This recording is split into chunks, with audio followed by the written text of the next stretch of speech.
Bem, então bom dia novamente. Agora a gente vai para a parte 2 da apresentação, que é em relação aí à gestão de ativos e investimentos.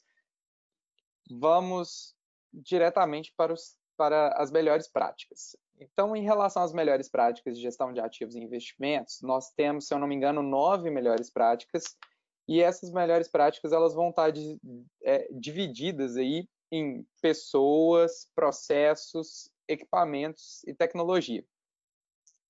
Sempre o primeiro ponto vai ser processo. Então, nós já vamos observar aqui, logo de cara, que é dispor de políticas, normas ou procedimentos formalmente definidos, atualizados e divulgados a todos os colaboradores envolvidos, que contemplem, entre outros aspectos, responsáveis, prazos e descrição das atividades do processo de gestão de ativos e gestão de investimentos, certo? Então, como a gente viu aqui na parte 1, né, a gente já consegue observar que os testes eles vão se repetindo, porque como eles estão estruturados entre processos, pessoas, equipamentos e tecnologia, o mesmo teste que eu aplicar para uma determinada área, ou seja, a gente estava falando de cadastro de rede ali atrás, e agora a gente está falando de gestão de ativos e gestão de investimentos, ele vai se aplicar com algumas adaptações para a questão de gestão de ativos e investimentos. Então, eu preciso ter procedimento definido sobre esse processo em específico, assim como eu vou precisar para pessoal, para volumes, para as outras informações, né?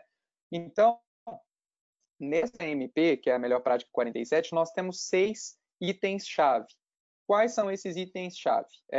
O que você precisa de fato testar, né? Eu vou testar ali se existem políticas, normas ou procedimentos, que é o atributo 1.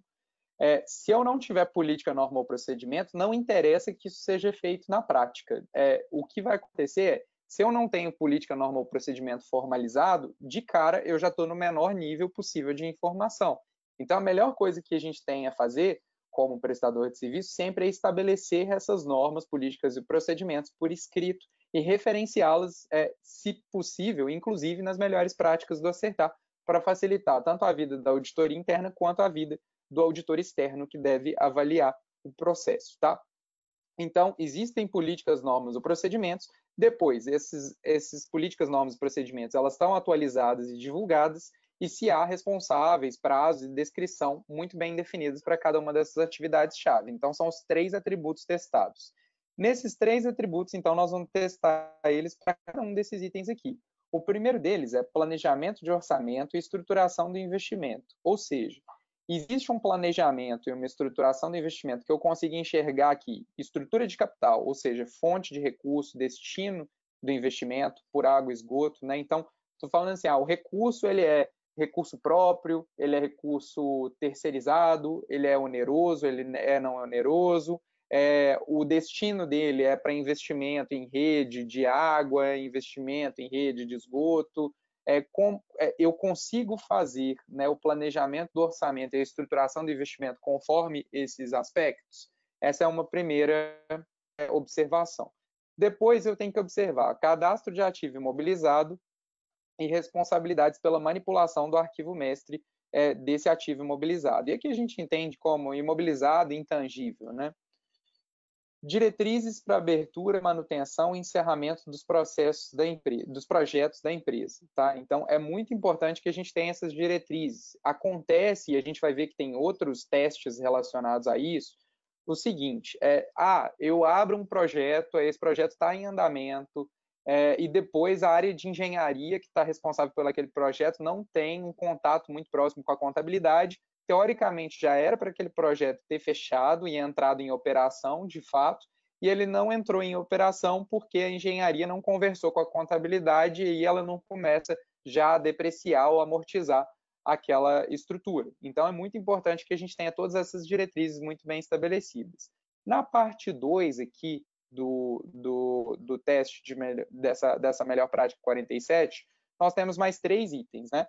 Então, desembolsos, medições e aquisições vinculadas aos investimentos. Nós temos procedimentos relacionados para isso? Esses procedimentos são seguidos na prática? Eles estão analisados, estão divulgados? Tem prazo, tem responsável, tem descrição dessas etapas?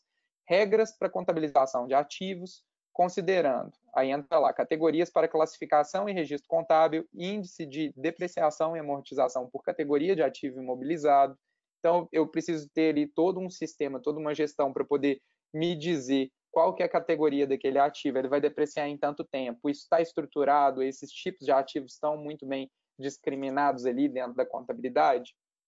E aquela questão que eu falei com vocês também de critério para encerramento dos projetos, capitalização e ativação dos ativos, né? Chega a ser até uma tautologia, né? Ativação dos ativos. Mas é isso daí. Então, tudo bem. Eu tenho 3 níveis aqui, o nível 1, nível 2 e nível 3. O primeiro nível, como eu falei com vocês, sempre é necessária a elaboração de normativos. Se eu tenho os normativos desenvolvidos, mesmo que eles não sejam aplicados na prática, eu já salto um nível aqui e vou para o nível 2. No nível 2, é necessário atualização, divulgação e funcionalidade prática dos normativos. Quando a gente testa e verifica que tudo isso está contemplado, então a gente dá o nível máximo de informação. A gente dá o nível 3 de confiança naquela informação. Agora, a melhor prática 48. E aí a gente entra no campo de pessoal. Olha só, segregar funções críticas das seguintes atividades do processo de gestão de ativos. E aqui, lembra que lá na etapa anterior de cadastro de rede, eu falei que tinha só 2 atividades-chave, certo? Então, com 2 atividades-chave, não existe segregação parcial. Ou é segregado ou não é. É duplo só a possibilidade. Nesse caso aqui, eu já tenho 5 itens-chave. Desses 5 itens-chave, o que pode acontecer? Eu posso ter um prestador menor, e esse prestador menor ter só 2 áreas, por exemplo, responsável talvez por 2 itens, e uma outra área responsável por 3 itens. Então, eu não tenho uma segregação completa, mas eu tenho uma segregação parcial de funções. Quais são essas funções que têm que ser segregadas? Aprovação dos investimentos, abertura de projetos de investimento no sistema aplicativo. Se não tiver sistema, novamente, aí você já preenche como não, muitas vezes. A gente não considera, como eu já falei, para o acertar, Excel não é considerado sistema. Tá? Então, se eu tiver só um controle no Excel, a gente não vai dar isso como validade máxima da informação. A gente considera que a tecnologia é uma das etapas necessárias. Cadastro do ativo imobilizado, manipulação do arquivo mestre do ativo imobilizado, cadastro e manutenção de taxa de depreciação e amortização. Tem que ser uma pessoa diferente aqui da aprovação dos investimentos, diferente da abertura dos projetos. Aquisição de materiais e contratação de serviços para os projetos de investimento. Encerramento, liquidação e capitalização dos investimentos. Então, são 5 partes. O ideal é que cada uma tenha uma pessoa ou alguma área específica que realize isso e essas etapas de forma independente.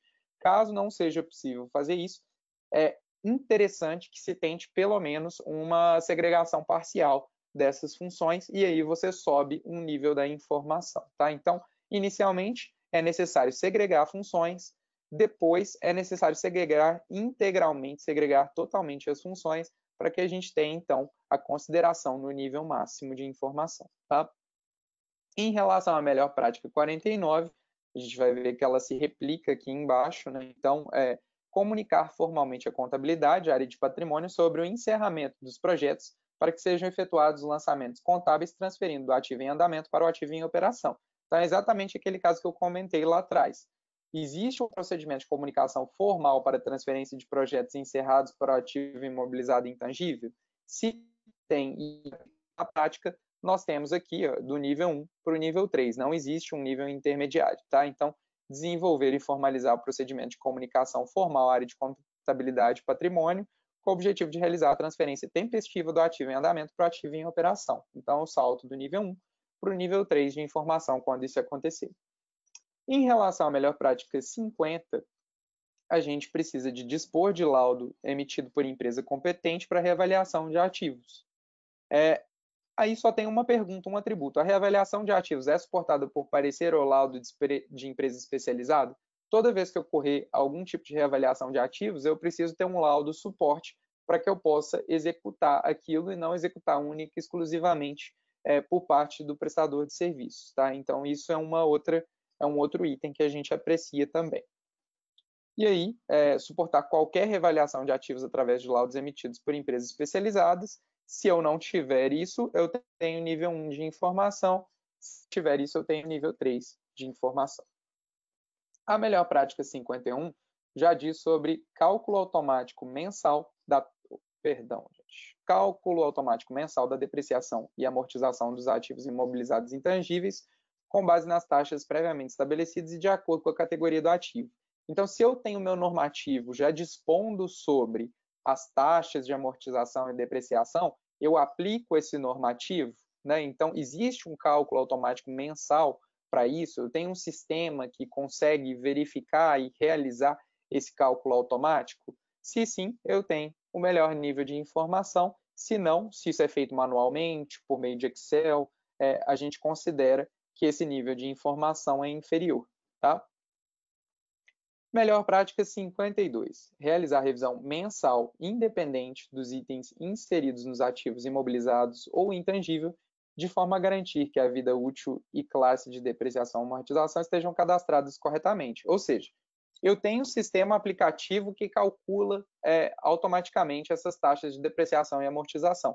Mas toda vez eu tenho um item inserido no ativo imobilizado intangível. Então, todo mês ali eu estou inserindo novos ativos. Esses novos ativos, de fato, quando eles são inseridos, existe uma revisão mensal desses novos itens, né? Então, tem aqui o meu atributo número 1.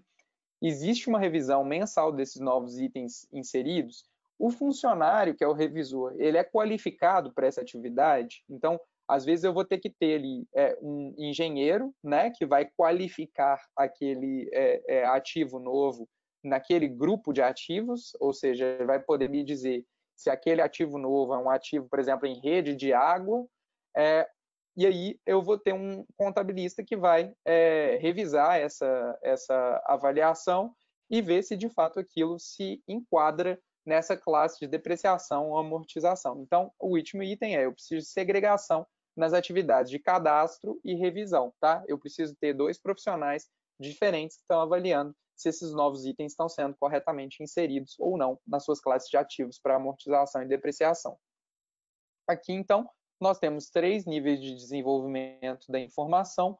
O primeiro é desenvolver, formalizar procedimento para revisão dos itens, designar profissional qualificado para revisão mensal. A partir desse momento, a gente tem que segregar as atividades de cadastro e revisão, e aí sim eu tenho o nível máximo da informação. Melhor prática número 53. Realizar periodicamente inventário físico de bens e ajustes provenientes do resultado de inventário na contabilidade. Em geral, as empresas têm essa prática, né? Mas é interessante que essa prática esteja documentada, registrada e que ela seja efetuada no mínimo ali anualmente, né? Então, existe um procedimento, nosso teste, nosso atributo, existe um procedimento de realização de inventário físico dos bens registrados no ativo imobilizado intangível, e esses ajustes que são identificados no inventário, eles são repassados de fato para a contabilidade. Isso é verificado aqui nos atributos, em que a gente consegue dizer se existe um nível 1 de informação ou um nível 3 de informação. Se eu estiver no nível 1, é necessário que eu estabeleça um procedimento de inventário e realize esse inventário na prática todos os anos. Tá? Melhor prática 54. É necessário utilizar um sistema para gerenciamento financeiro de projetos de investimento, permitindo o cadastro de cada projeto e estrutura analítica para acompanhamento de custos incorridos. Você vai ver que isso se repete aqui na descrição, e aí nós testamos 2 atributos. O primeiro é o sistema, né? Existe um sistema de gerenciamento de projetos de investimento? Novamente, Excel não é considerado, a gente considera como sistema mesmo, sistema de informação implementado. E esse sistema possibilita o controle individualizado dos custos em cada projeto de investimento em andamento. É necessário que a gente consiga acompanhar todos esses custos para que eles sejam corretamente ativados, tá? Então, a gente testa esses 2 atributos e aí temos também 2 níveis de informação, ou o nível 1 ou o nível 3. Se estiver no nível 1, é necessário adquirir o sistema módulo para realizar o gerenciamento financeiro desses projetos de investimento, possibilitando o controle de custos incorridos por projeto. Caso já tenha esse sistema aplicativo e ele funcione na prática, nós temos o nível 3 de informação. E a melhor prática 55, nós temos ali realizar a abertura formal dos projetos de investimento, contendo, dentre outras informações, fonte de recursos. Eu já cheguei a comentar sobre isso, né? É necessário que esses sistemas aplicativos e que esses procedimentos, eles permitam, no mínimo, o registro de estrutura de capital, ou seja, eu consigo verificar se o recurso daquele investimento é próprio, é oneroso, é não oneroso. O destino, o objetivo do investimento é para água, é para esgotamento sanitário, ou é para outros investimentos, é para outras situações, né? Então, eu preciso ter isso porque o SNIS, ele solicita que o prestador faça essa subdivisão nos seus investimentos. Se você não tiver um sistema aplicativo e não tiver um sistema que te permita, de fato, esse tipo de segregação, o SNIS não consegue ser alimentado. Então, é por isso que nós estamos observando nesse nível de informação e solicitando aos prestadores que implementem essas melhorias, tá? Então, a abertura formal de projeto de investimento, existe segregação de fonte, recurso, destino e objetivo desses investimentos realizados? Essas são perguntas que nós vamos fazer. Se não tiver, é necessário que seja desenvolvido. E aí, gente, eu vou fazer um parêntese, que é um parêntese importante para os prestadores de serviço. Eu sei que é meio maçante essa parte, principalmente das melhores práticas, dos testes de controle, dos testes substantivos, são muito densos, é muita informação em pouco tempo. Mas esse ponto eu queria que, assim, se vocês estiverem voando aí agora, que vocês, acorda, porque isso é muito importante. Por que a gente está falando de melhores práticas? A ideia do Acertar não é necessariamente punir o prestador de serviços, mas é levar os prestadores de serviço para as melhores práticas de gestão de informação. Então, existe aí uma janela de oportunidade que vocês, principalmente os prestadores de serviços, têm que ficar atentos. Nós estamos falando que é necessário ter processos, é necessário ter pessoas, é necessário ter equipamentos e é necessário ter tecnologia. Se vocês não têm recursos para nenhum desses itens e vocês reclamam de não ter recursos para esses itens, o Acertar está fazendo um diagnóstico e ele pode servir como um diagnóstico do prestador de serviço para poder apresentar para a sua agência reguladora ou para a ANA, em certa medida agora com esse novo marco regulatório, e apresentar os pleitos de recursos para que vocês possam, de fato, gerar uma informação de melhor qualidade. Uma vez que a gente, como regulador, entende que vocês têm fragilidades e que essas fragilidades são necessárias de ser corrigidas e que não existe recurso disponível para elas, nós vamos elencar as prioridades e vamos conversar com vocês para ver aquilo que é possível de introduzir na tarifa e vocês terem uma melhoria contínua, ciclo tarifário após ciclo tarifário. Então, se inicialmente vocês não têm o sistema, por exemplo, para a área comercial, talvez a área comercial seja a primeira ou a prioridade para ser atacada, porque é ali onde estão as receitas, é onde estão, né, de fato, aquelas coisas que vocês precisam muito para poder gerenciar o seu negócio, né? Então, eventualmente, a gente vai criterizar e vai colocar para esse ciclo tarifário, a prioridade é um sistema comercial.